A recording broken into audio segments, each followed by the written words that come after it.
Now let's take another step back. This is my good friend Alejandro, aka Insane Destroyer. They right? call me Insane Destroyer in the artist industry. Okay, my name is also Alejandro. They call me the expert bandit in the artist industry. Together we are the Camelia Comets. And we're here in this beautiful scenic area of the Colorado River in Utah, talking with our amazing friend, Mr. Bob. My name is Bob Phillips. I just met these guys. I do have a story. He's going to film me for a minute, and but I do want to send a message. Woo. And what we were talking about is very pertinent to what is going on in the world today. Okay, we have an election coming up that's scary. Look at what's happened since COVID.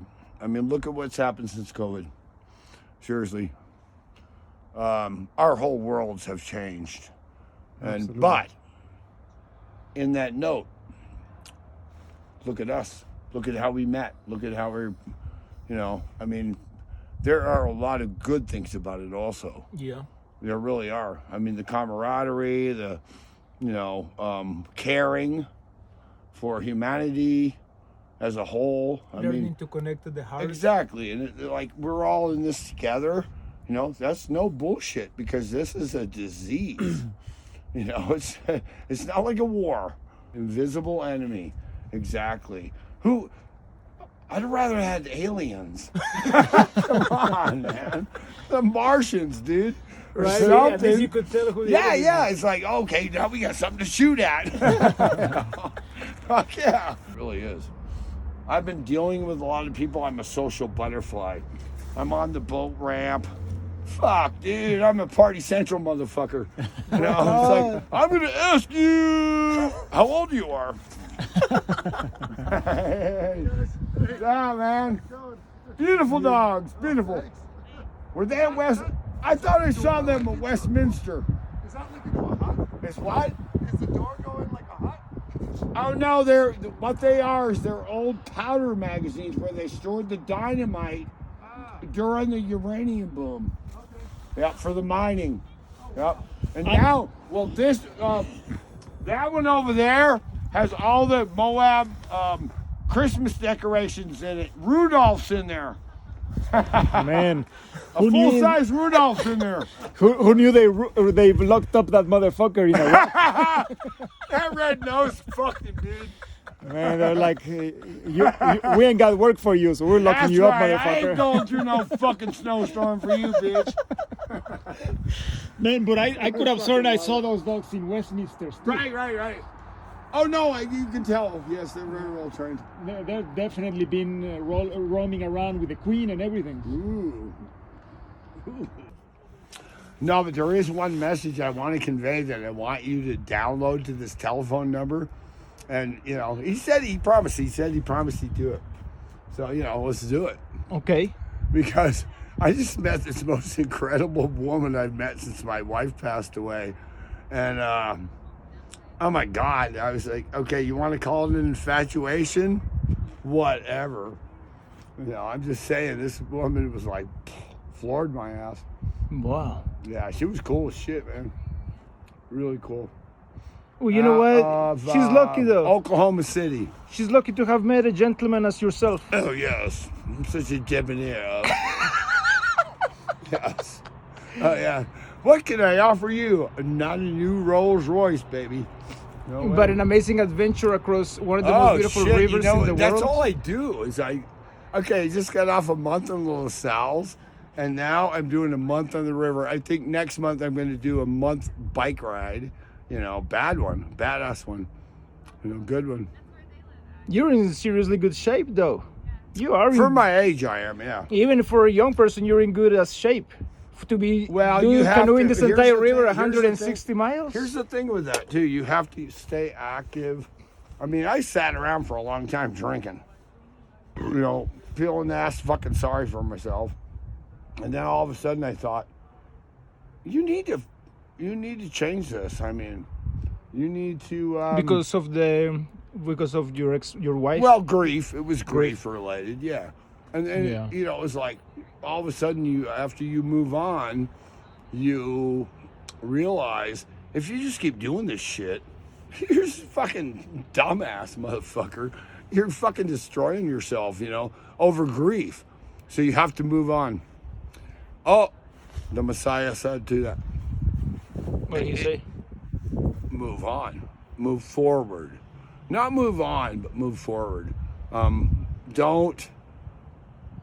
past is the past.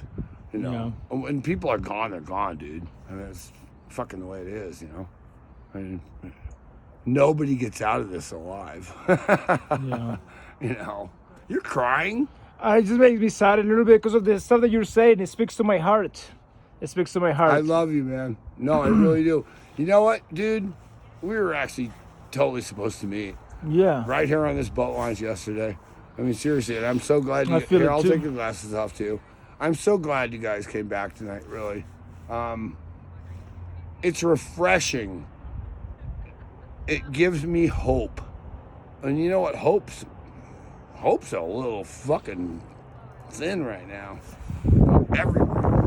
But it gives me hope that all our cultures, all us people, we can make it. Seriously, bro. I agree. And we will. We will persevere. Believe me, we'll get through this. We'll all get through this. Thank you. And thank you for sharing the story about the grief that you've gone through. As that's really strong that you, after what you've been through, you're able to recover. Well, it's cancer. I mean, cancer is cancer. I mean, there's no, when you're diagnosed and they said, okay, you have a year to live, blah, blah, blah. Which at that point you're like, fucking, okay. Yeah. So what are we doing, for a year? And it's true. It's really true. But the thing is you surmount that, you get above it, you accept it. A lot of it is about acceptance of it's a fucking disease, another disease, But and everybody it still has tears your ass technically. up. No, it still tears your ass up. It does. I mean, it does. That's I went a big through fear of mine too. I went through a year of decompression, pretty much, and went out and hiked some of the PCT, and was trying to find my ass self again. Can you explain to the international community what the PCT is? Oh, it's so cool. It's called the Pacific Crest Trail. Runs from Mexico to Canada, through California, Oregon, Washington, and the people you will meet out there are phenomenal. I mean, everybody. Watch the movie Wild with Reese Witherspoon, heroin addict. I mean, everybody's doing it for a reason, pretty much are. You saw a lot of people out there. Oh, hundreds. Hundreds of people that were doing it for different reasons. But a lot of it is to get your life back together, And a lot of people that are sick, it's a really huge on the bucket list, Oh, well, I'm going to die in 5 months. I guess I'll go hike the PCT,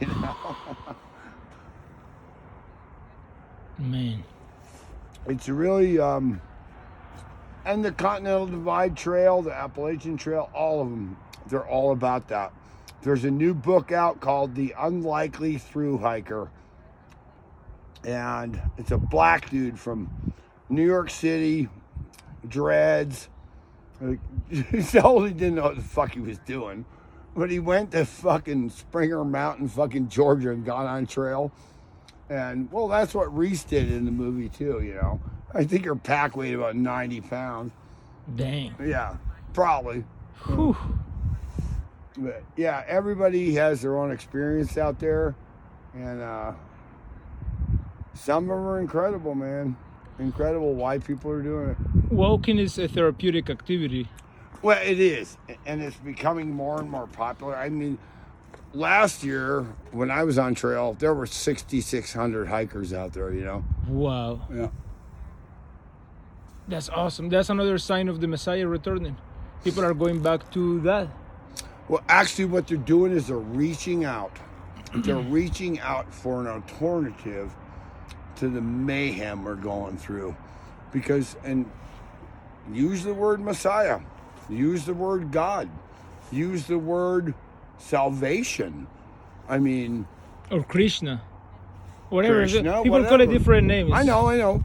It's all the same God. So, yeah. No, it's all the same God. You know, and of course we have our little wars and disputes. Millions of people died from, you know, for centuries. It's the same God.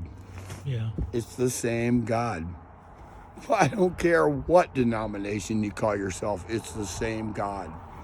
You know, I'm an Episcopalian. Fuck you. Here's the thing. You basically, in my point of view, you basically have been through hell. I haven't been through hell. Well, you lost your wife through a horrible thing for an entire year. Well, to But me, no. But you don't get that part. That was okay.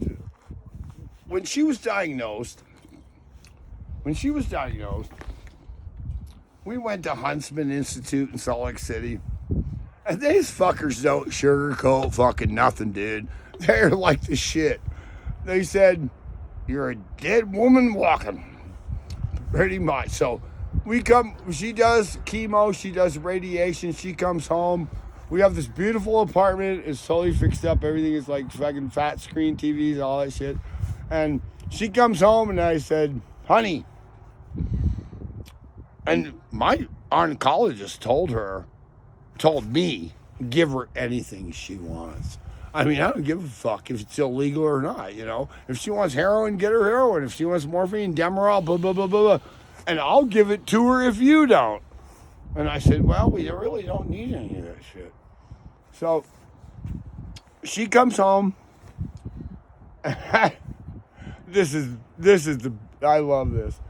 So Dr. Jensen said, honey, you can have whatever you want. And she goes, I want a bottle of bourbon, dude. I said, so guess what?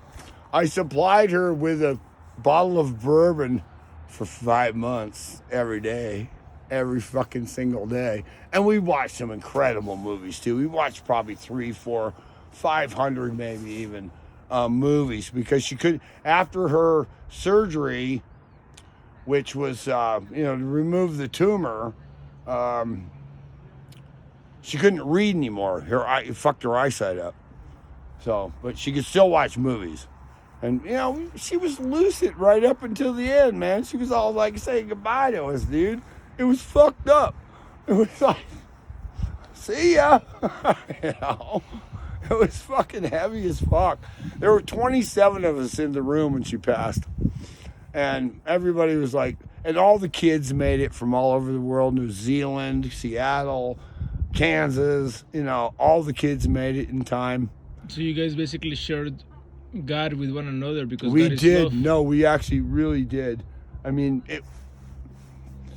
you basically if were you in the want presence to, of if you God. want to talk about a fucking beautiful death, this was the one. Seriously, I mean, I had so much time with her, and had so much fun with her before I had to. And I was her in-home caregiver for maybe 7 months. And I finally, at the end, I mean, because it's a progressive disease, there was 8 new tumors in her head. I couldn't do it anymore. So I put her in a care center here in Moab. And she lasted 6 days in the care center. That was it. It was like, you guys, it was fucking cool as shit, dude. It really was. Like I said, I mean, it's better than somebody driving up the river road and getting mashed in the head on, Totally. Wow, it's getting busy. You believe in reincarnation? I actually really don't. Okay. I'm a Christian. No, I'm a Christian. Okay. I believe in the Bible. I believe in Jesus Christ. If I had not have had my faith through what I have been through, I'd have never made it. Seriously, bro. I'd have never made it. I fucking would not have made it. But I have my faith. And my faith has carried me, bro. It has. You Totally think carried that me. you think that your religious persuasion comes from the fact that you're a true American? You No, consider it has yourself- nothing to do with being American. No, No. No. it's not cultural like that. It's not cultural like that. No. Which I don't judge. It's I admire universal. No, it's universal. It's universal. I mean, you can't start like stereotyping. Okay, Well, you're from fucking Romania. What the fuck, you know? You're a fucking Roman gypsy motherfucker. Like I said, I was brought up in the church, but I fell away from it for many, many years. And through traumatic experiences, I'm back. No, I'm fucking back. I'm totally on board. Like I said, if I hadn't had my faith through some of the shit I've been through, I would probably be fucking gone, dude. But this is what we're all about, bro. This is what the fuck we're supposed to be doing. Yeah. This is what the fuck COVID did to us. I'm fucking serious. Everybody is open arms now. You know why? We have the need to connect. We to the have heart. to survive. No, we're human beings. We have to survive.